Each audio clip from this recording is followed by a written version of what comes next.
Habe ich schon gesagt, dass ich ihn hasse manchmal? Ja, ne? Aber schon lange nicht mehr. Und mit dieser Schimpftirade ein herzliches Willkommen zu einer neuen Woche mit uns. Wir sind Yvonne und René und bereisen in unserem Toyota Afrika ohne Zeitlimit. Kommt mit und begleitet uns dabei, wie wir im Moment die Schlammpisten Simbabwes bewältigen. Wir freuen uns über jeden Mitreisenden und wünschen euch viel Spaß dabei. Ich werde mich nie dran gewöhnen, egal wie zuverlässig uns Tempo durch solche Löcher fährt. Ich werde mich nie dran gewöhnen. Ja, und ich werde immer irgendwelche Schmerzensschreie, die ja keine Schmerzensschreie sind, von mir lassen. Aber ich finde es furchtbar. Aber ich kann euch sagen, die Frau ist bald bereit für Kinshasa Lubumbashi. Never ever. Ich fange gleich an zu weinen. Das ist jetzt unser nächstes Problem. Sieht das nicht zuverlässig aus? Super. Die Fragestellung ist das ein Problem oder ein Projekt? Ah, hier ist auch noch schlammig. Ich kann nur sagen, jedem, wie er es verdient, oder? Das ist eine tolle Übung von dem Leichtgewicht. 70 Kilo hält locker. Das ist wieder so ein Moment, wo ich jetzt gleich froh sein werde, dass ich nicht mit im Auto sitze. Ja, wir nehmen den Stamm, glaube ich, den hier und tippe mal diesen. Das müsste ungefähr, Sehr schön, wie er die Stämme sich ausdenkt. Hä? Fällt noch selbst auf die Schnutze. Gehen, oder? Ja.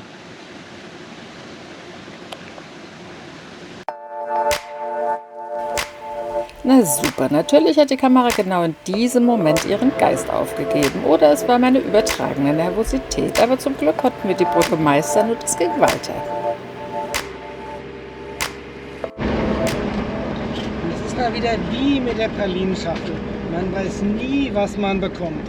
Ich habe ja gedacht, dass das hier eine Asphaltstraße ist, die runter nach Chipeng führt. Aber dass das jetzt hier eine bematschte, baumstammbepfadete Piste ist, hätte ich nicht gedacht. Aber ich gebe natürlich wie immer zu, ich finde es gar nicht schrecklich. Und bei mir seht ihr sicherlich das eingefrorene Lächeln im Gesicht. Aber so ist das. Das professionalisiere ich mittlerweile. This is Afrika. Es ist so schön. Ich finde es so super. Ich will das nur noch. Ja, deswegen ist ihr hierher gekommen. Wahnsinn.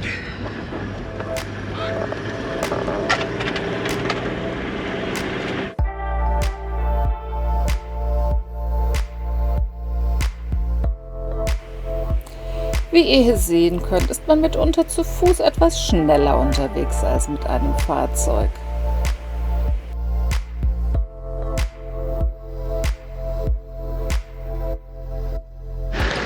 Zum Glück tauschen wir bei uns über die Rollen. Mal ist er das kleine Kamerakind, mal bin ich das. Dementsprechend hat jeder von uns immer seine Laufstrecken, die er täglich absolvieren kann. Ich bin immer froh in solchen Situationen wie hier, dass ich dann das Kamerakind sein darf. Da muss ich nämlich nicht über solche wunderbaren Holzbrücken fahren. Mit Löchern und Steinen. Die sieht ja noch ganz gut aus und ist auch ganz kurz.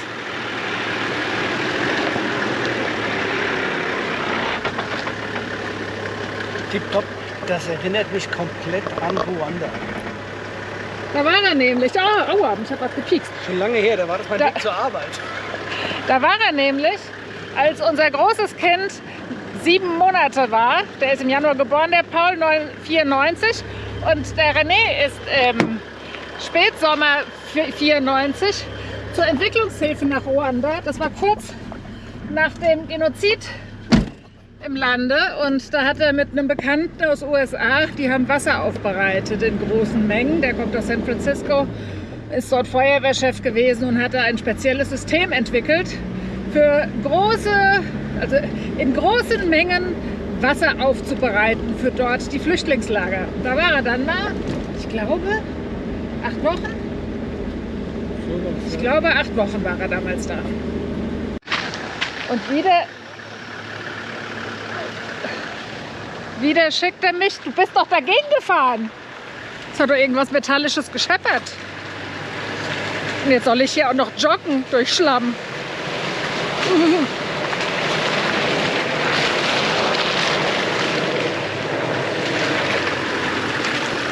Er schickt mich weiter. Ich jogge dann mal ein bisschen.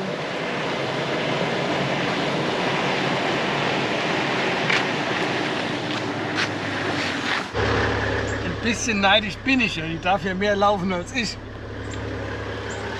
Ich habe euch ja schon mehrfach gesagt, dass der Mann krank ist, weil er ist neidisch, dass ich hier durch sowas durchlaufen darf, während er da jetzt durchfahren darf. Gehen wir mal. Aber es geht ja noch einigermaßen. Ach, und es wird immer schöner. Ich kann laufen. Es ist einfach ein Traum.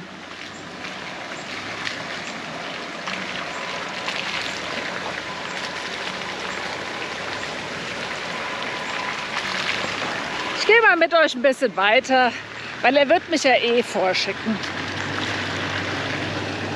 Es hat so gut angefangen vorhin. Ich habe noch gedacht, so wow, die 60 Kilometer bis Chipinge, das wird ja ein Klacks heute. Aber Scheißendreck, also Dreck. Weil,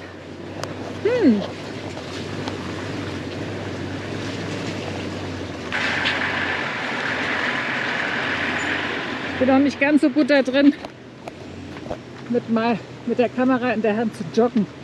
Vor allem nicht rückwärts. Deswegen nehme ich euch jetzt mal vorwärts mit. Beziehungsweise mach mal Kling und drehe die Kamera um. Und zeige ich meinen Mann.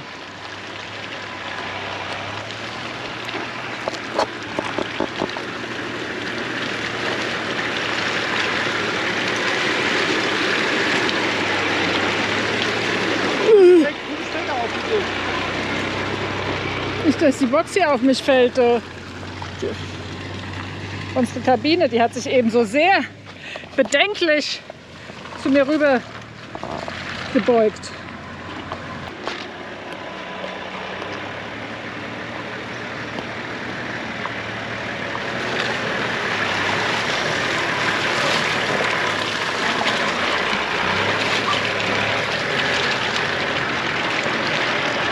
Zum Glück sind wir ja hier in einer Holzregion. Ich weiß gar nicht, wie man das sagt. Hier wird ja Holz abgebaut und Forstwirtschaft quasi. So haben sie ja immer genug Baumaterial, um hier so Wasserdurchfahrten, Überfahrten zu stabilisieren. Ja, dann nehme ich euch mal mit zu den Damen hier. Das ist doch immer schön, sowas zu sehen. Und sie haben immer alle Hüte auf. Ich habe schon zu meinem Mann mehrfach gesagt, die achten alle enorm darauf, ihre Köpfe vor der Sonne zu beschützen. Hello, how are you? How are you? Fine, and you? Hello. Welcome im echten, richtigen, wie man auch immer das nennen kann, Afrika halt. Afrika auf der Buschpiste. Vor uns ist ein LKW im Schlamm stecken geblieben. Ist ja ganz praktisch, weil jetzt haben wir eine kurze Pause. Ich kann mal austreten gehen. Und ich habe gerade noch was gesagt von wegen, dass die sich hier selbst helfen können, immer mit ihrem Holz. Ich glaube, ich gehe mal mit raus und fange mal an zu schieben, oder? Ja, geh mal raus und schieb mal. Mach mal einen Motor aus.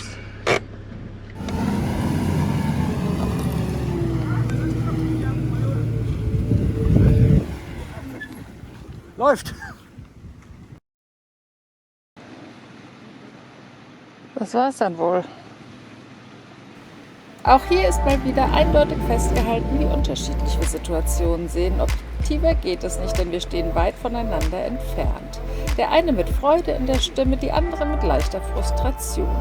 Sie schaufeln sogar ihr Fahrzeug frei, mit unserem Spaten selbstverständlich, denn ein eigener wird eindeutig überbewertet. Also René möchte jetzt hier vorbeifahren und versuchen, den LKW jetzt anzuziehen, weil er kommt alleine nicht raus.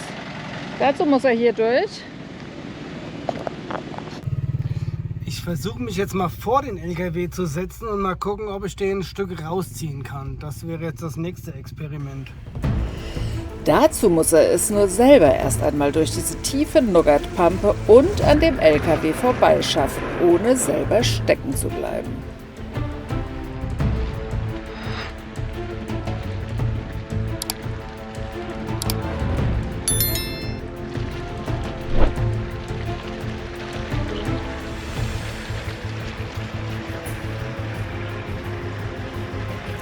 Nachdem dies zum Glück kein großes Problem ist und der mit Holz beladene LKW mit unserem Bergegurt angehängt wurde, spannt Tembo mal ordentlich seine Muskeln an, also seine 4,2 Liter aus 6 Zylindern, und schafft es spielend, den schweren Holztransporter trotz quergestellter Reifen aus der Böschung zu ziehen.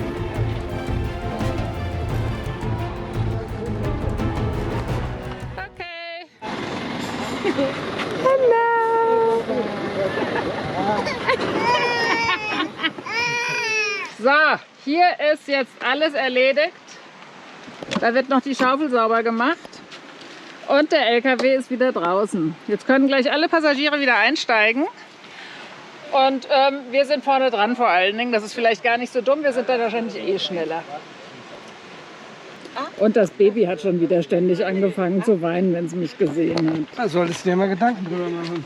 Alle Babys weinen, wenn sie mich sehen. Ich bin immer frustriert. Aha, Kinder und Frauen nach vorne. Und die restlichen Männer, ach, eine Doppelkabine. Die restlichen Männer sind hinten auf der Laderampe. Die kommen dann zu den Bananen. Hauptsache, die Bananen werden nicht zerquetscht. In der Zwischenzeit, wenn ich Quatsch rede, hat mein Mann die Schaufel schon wieder fertig gemacht, So. fertig eingeladen. Und weiter kann's gehen. Und weiter kann's gehen. Und wenn ihr uns weiter verfolgen wollt, dann haut doch jetzt auf den Abo-Button. Hinterlasst uns fleißig Kommentare und empfehlt uns weiter, denn dies alles hilft unserem Kanal zu wachsen und motiviert uns weiter an den Filmen zu arbeiten und mich besonders auch weiterhin solche Strecken zu fahren. Schlammloch Nummer 395 wahrscheinlich. Ich habe sie ehrlich gesagt heute mal nicht mitgezählt. Aber ich wollte gerade sagen, wir müssen nicht auf unseren Laster warten. Der kommt bestimmt locker da durch. Aber die Yvonne muss nach vorne laufen und muss wieder das Schlambambes-Zeug hier filmen. Finde ich ja schon schwer genug, da drüber zu laufen.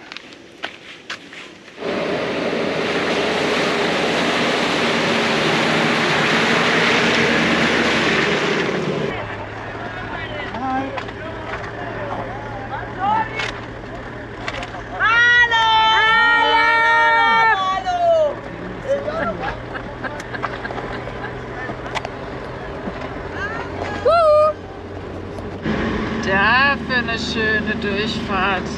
Gepflegt, ordentlich, befestigt. Das ist doch schön.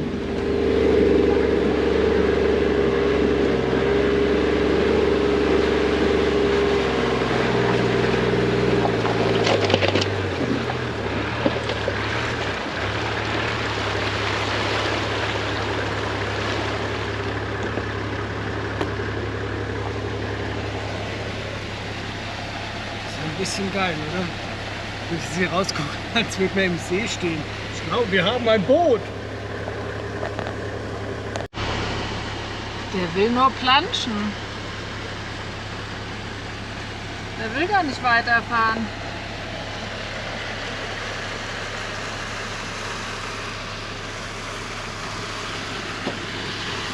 Na, mein Herz, hast du jetzt saubere Füße? Das ist schon cool hier.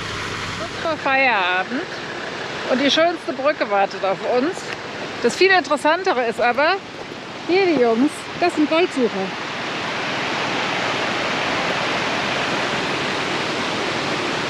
Das ist immer noch verbreitet hier.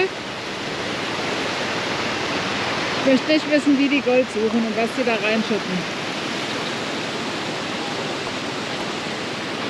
Und diese Brücke hier ist ein Albtraum.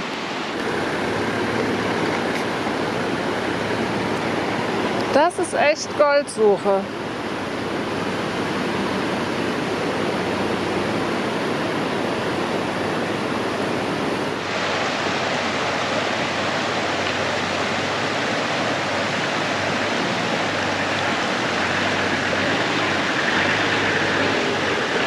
wackelt das. Oh Gott, oh Gott, oh Gott.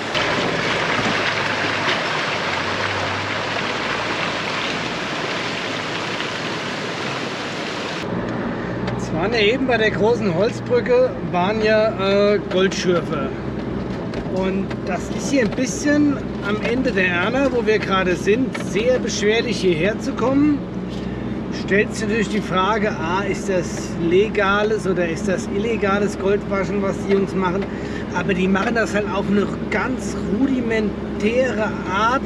Die sind da barfuß, freier Oberkörper, kratzen die da im Matsch und Schlamm rum, schleppen da die Steine und versuchen in irgendeiner Form das Gold herauszuwaschen. Wahrscheinlich machen die das noch mit Quecksilber, aber weiß ich jetzt nicht genau, wie sie es tun. Normalerweise wäre ich da gerne mal hingegangen und hätte da mal zugeguckt, aber das ist ja manchmal ein bisschen heikel, da anzukommen als ein reicher, weißer Mann. Und man weiß nicht, ist es legal oder illegal, und deswegen haben wir uns entschieden, da jetzt nicht hinzugehen. Und sonst hätte ich das gerne mal mit der Kamera auch dokumentiert, weil spannend ist das schon. Aber ja, wir schauen mal, wo es uns heute noch hin verschlägt. Irgendwann müssen wir uns auch mal einen Nachtplatz suchen, weil es ist mal wieder 4 Uhr. Jetzt liegt hier ein Baum über der Gasse. Es wird aber nichts weggeräumt, also fahren wir da auch drüber.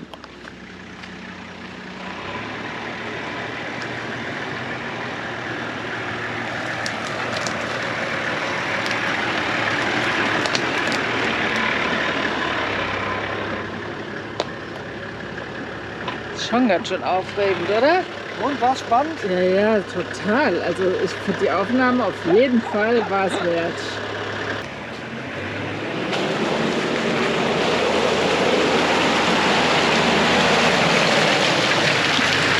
Weh, du spritzt mir die Füße dreckig. Ganz vorsichtig sein. Weh, du machst... Na, fahr lieber nicht so ganz vorsichtig.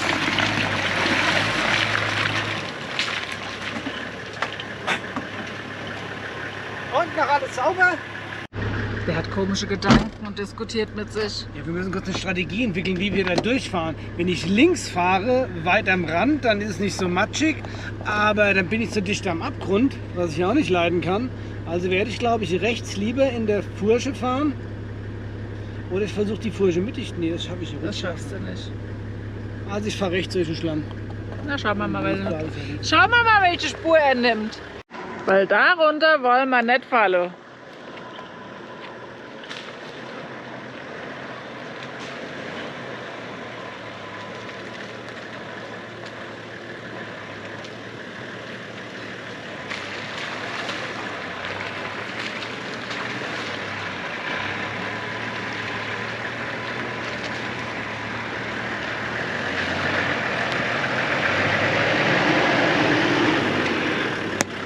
Das nennt man Fahren mit trockenem Fuß.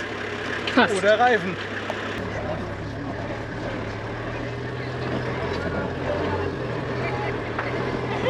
Hello.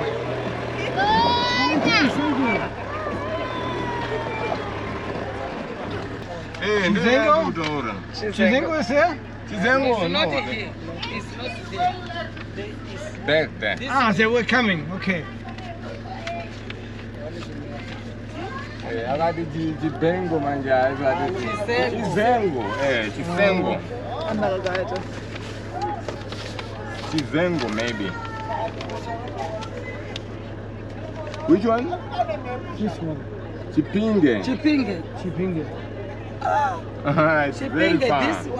this way. This way. Yeah. Yeah, Chipinge pure. This is the old road here. Yeah. Okay. You go back, you go straight, my But we friend. can also go the old road, Oh, no? No road there. No road there? Yeah. Okay. So we turn. Okay. You go straight there. You Yeah. go back, then you go straight. Okay, perfect. Thank you so much. Wenn man im Dorf fragt. Aber sie haben uns zurückgeschickt. Es wird ja jetzt mal spannend. Ein bisschen hier, ein bisschen da, ein bisschen weg. Und wir sollen jetzt hier straight machen. Wir kamen von links, wir können ja nur noch nach rechts. Von da kamen wir und da werden wir jetzt hingeschickt. Aber hier kann man doch gar nichts sehen, weil wir haben so viel Gegenlicht. Die Sonne im Gesicht. Die Sonne im Gesicht. Fahren wir dem Horizont entgegen. Aber hier geht's nach Chipinge und da sollen wir angeblich hin. Landschaftlich haben wir einen Top-Platz gefunden. 360 Grad Panoramablick. Wir stehen hier oben auf dem, Zeige ich euch gleich. auf dem Top. Jetzt ist nur die Frage, ob wir das als einen guten Platz deklarieren. Das wird sich jetzt gleich noch zeigen. Wir steigen jetzt erstmal aus. Wir steigen aus, wir kommen an, es ist eh kalt, ich werde eh nicht so lange draußen sein. Ups, da sind Kinder. Aber von der Aussicht her, wow. So, jetzt gehe ich einmal mit euch ums Auto, dass man mal sieht, es ist wirklich, das habt ihr bis jetzt noch kein eines Mal, 360 Grad, überall Aussicht. Aber es ist frisch. Es ist immer ein bisschen vermessen, wenn ich hier so sage, es ist kalt. Ich stehe hier im Tanktop und kurzer Hose. Sagen, ja. Aber es ist frisch. Ich muss auf jeden Fall mich anziehen. Also für ein Bikini ist zu schattig. Beziehungsweise ich gehe dann jetzt raus. Hier sieht man halt die Piste, die runter in das Dorf geführt hat. Das ist echt sexy, was du gerade machst. Schönen guten Morgen. Vielen Dank. Wahnsinn. Ich wollte euch ja nur den Ausblick zeigen, aber man muss ja auch mal die Realitäten des Alltags darstellen. Aber doch nicht sowas.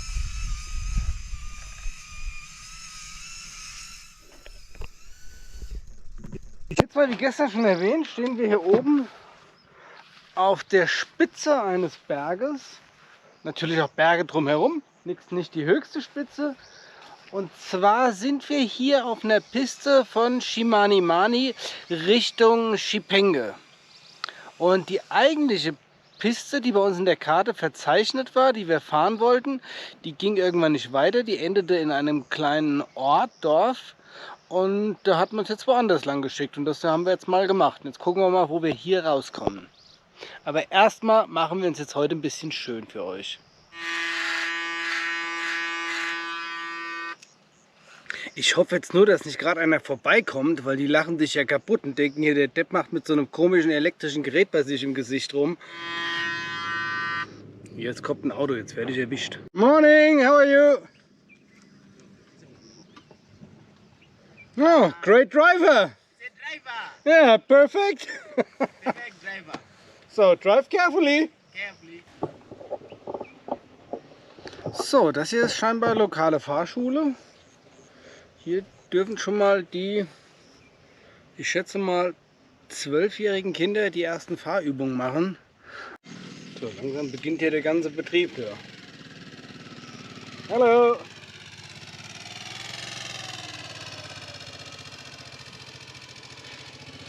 You have a nice car. Thank you, you have a nice bike! Yes.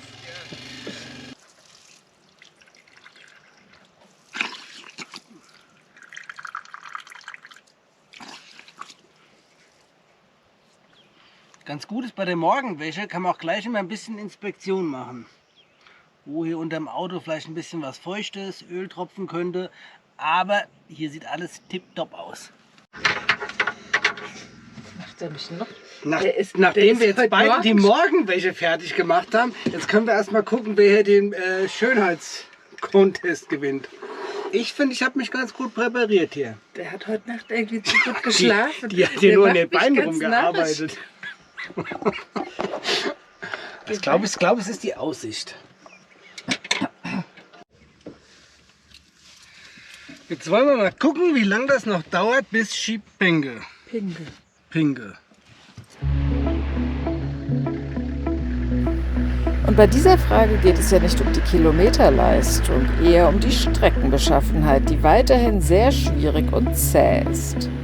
Sie führt uns auf jeden Fall stetig bergab und plötzlich durchfahren wir ein unendliches Meer an Bananenstauden. Der Tag fängt schon wieder wunderbar an. Auch wenn die Strecke weitergehend recht beschwerlich ist. Wir sind jetzt eine Stunde unterwegs und haben knappe 8 Kilometer geschafft. Aber es ist landschaftlich total schön. Jetzt fahren wir die ganze Zeit hier durch die ganzen Bananenplantagen, die Bananenpalmenstauden und fahren hier durch Dörfer durch. Das ist so afrikanisch. Klingt vielleicht komisch, das zu sagen. Ja, ich bin sehr ergriffen, weil das ist das so, wie ich das irgendwie auch liebe. Ich gehe mal mit euch raus. Das kann man kaum beschreiben. Hello. How are you? Ja, aber so, das ist sowas, wie ich das liebe. Hallo. Und es sind aber auch so Dinge dazu, bin ich der Meinung, muss man doch immer so ein bisschen abseits der zentralen Routen sich bewegen, um das so zu sehen. Klar, man sieht auch viel auf den größeren Strecken und Routen, aber das hier hat doch oftmals eine ganz andere Qualität. Bei anderen Strecken, da weiß man, wann ist wo was, wie ist die Route, ist sie gut oder schlecht. Und hier wissen wir gar nichts. Wir fahren blind irgendwo rein und das ist dann am Ende auch irgendwie ein bisschen das Abenteuer. Und wenn wir jetzt vorher jemanden gefragt hätten oder das hier versucht hätten zu recherchieren nach dieser Strecke, wir hätten wahrscheinlich alle gesagt, um Gottes Willen, da fährt man nicht lang, das geht überhaupt nicht und ist ganz gruselig und ja, da hätten wir es wahrscheinlich auch nicht gemacht. Und deswegen finde ich irgendwie manchmal dann doch ganz gut, einfach gar nicht zu wissen, was man tut. Auch wenn unser satter Sechszylinder mal wieder im Hintergrund brummt, ich finde es total interessant, wie Bananen er hat sogar gehört. Wow. So sieht eine Banane, ein Bananenstaude in ihrem großen Anfang an oder kleinen. Und jetzt gehe ich mal mit euch zu einer Bananenstaude, die schon relativ ausgereift ist. So wird die bestimmt bald gepflückt. Oh, ich gehe mal weiter da unten hin, weil hier vorne ist nämlich so viel Matsch. Wir fahren jetzt die ganze Zeit durch eine riesengroße Bananenplantage. Monokultur natürlich bestimmt auch nicht so dolle. Hier sieht man immer die Wege, die Dorfbewohner sich hier holen. Und da ist jetzt quasi eine echte Bananenstaude. Und man sieht vor allen Dingen, dass ja die Bananen nach oben wachsen. Ne? Ich habe jetzt mal nachgelesen. So eine Bananenstaude dauert 1,5 Jahre, bis sie überhaupt gewachsen ist und die die Staude dann Frucht trägt. Und sie kann, am besten ist sie bei 27 Grad hier aufgehoben. Da ist sie, glaube ich, hier perfekt und feucht-schwüles Wetter. Also die Region, wo wir uns gerade hier aufhalten und durch die wir uns schickern, ist perfekt für Bananenplantagen geeignet. Ich schätze mal, deswegen sind hier auch so viele. Man muss sich jetzt immer nur überlegen, diese Bananen müssen ja irgendwie hier wegkommen. Und auf diesen Pisten muss jetzt irgendein Bananen-LKW kommen, der die Bananen auflädt und die wieder wegfährt. Ich sage mal, bis hier so ein Dollar ankommt bei den Menschen, die hier arbeiten, das ist ja ein extrem beschwerlicher Weg. Die sind hier ab von allem gefühlt und wollen hier Geld verdienen mit ihren Bananen. Aber jetzt kommt irgendwann der Bananen-LKW, wenn der bis dahin nicht zusammengebrochen ist hier auf der Piste. Lädt diese Bananen auf, aber wann kriegen die ihr Geld und von wem? Ich habe hier gerade noch was gelernt. Total interessant alles. So eine Bananenstaude braucht ja 1 bis 1,5 Jahre Zeit, bis sie überhaupt Früchte trägt. Aber ich dachte, die trägt mehrfach. Nix da. Die trägt nur einmal in ihrem Leben so eine Bananenstaude aus, die liebe Mutterpflanze. Und dann muss sie schon wieder abgeholzt werden. Allerdings sind dann unten am Boden schon wieder Sprösslinge da, dass die nächste Staude aus der Urmutter wächst. Also sind das immer Mütter und Kinder und Enkelkinder, die überhaupt aus einem so einem Bananenstaudenteil hier wächst. Und das finde ich total interessant, weil ich dachte schon so, hier sind bestimmt das ganze Jahr, man sieht so unterschiedlichste Staaten oder unterschiedlichste Formen von den Pflanzen. Und jetzt ist das auch erklärt.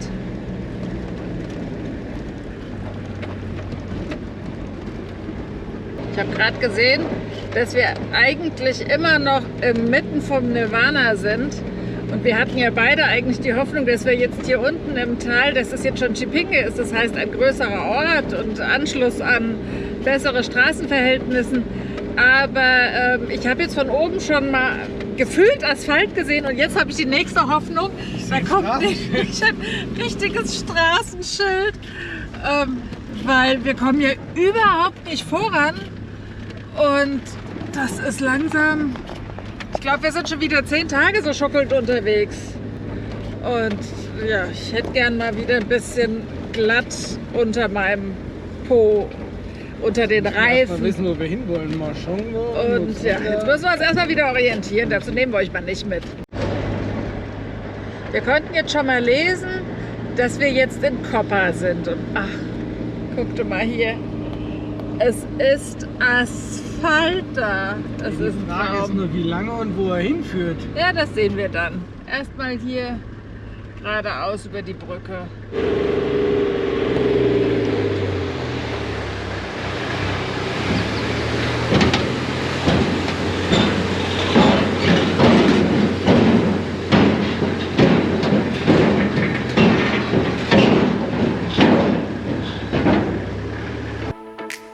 Und nachdem dies geschafft ist, geht es doch tatsächlich plötzlich auf hervorragendem Asphalt und daher unerwartet zügig voran. Doch das zeigen wir euch erst nächste Woche. Dann entdecken wir Buschmann-Zeichnungen, treffen Freunde und statt gemeinsam die Bergwelt Simbabwes zu erkunden, tauchen die Männer in das Innere des Unimog-Getriebes ein. Denn durch einen fatalen Schaden droht deren Afrika-Traum zu scheitern. Wir sagen jetzt Danke für eure Aufmerksamkeit und habt eine gute Woche. Tschüss und bye bye.